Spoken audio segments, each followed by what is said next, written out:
Good morning, everybody. I'm Theodore McKenzie here at Prince George's County Public Schools. I'm your local stationary engineer.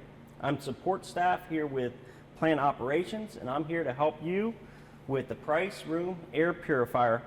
We're going to discuss today on how to properly change the filters. We're going to have to change the filters on schedule, and I'm going to show you how that's done.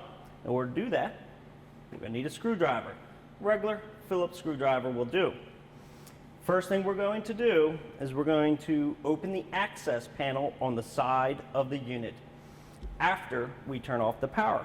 So you can turn off the power simply by unplugging it, or on the back of the unit there's a switch.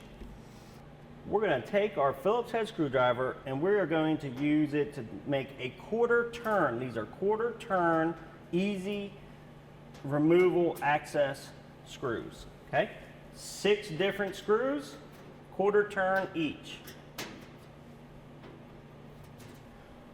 Once the easy access panel screws are pulled out, we're going to lift up and pull out on the access panel door, revealing the air filter inside. MERV 13 air filter. We're going to remove the old air filter from the unit. Set it to the side. We'll take a brand new air filter. On our air filters, please refer to the airflow indicator. Air comes in the front of the unit and goes towards the back. So we're going to take our air filter, and proper procedure here in Prince George's County, we're going to take a permanent black magic marker. We are going to sign the date. Okay, so it's 12/16/2021. Okay, we can write PG County if you want, and then put your name on it. So I'm Theodore. I'm going to just write Ted.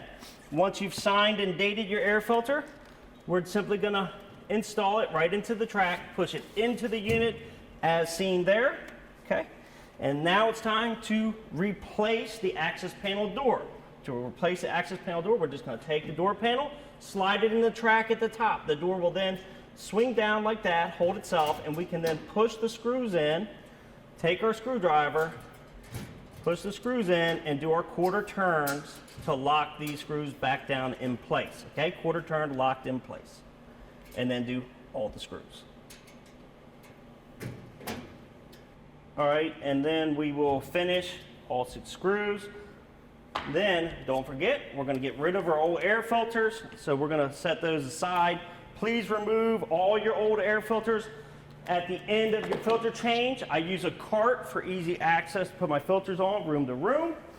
Then, remember to turn the power back onto the unit so we can either plug it back in, or there's a switch on the back, and turn your switch back on. The unit is now completely turned back on, and the filters are changed, and we can move on to our next room here in the county. Plant operation procedures for these units moving forward would be to have your night staff turn these units off at the end of the day after building operating hours. Please turn these units off and then turn these units back on in the mornings.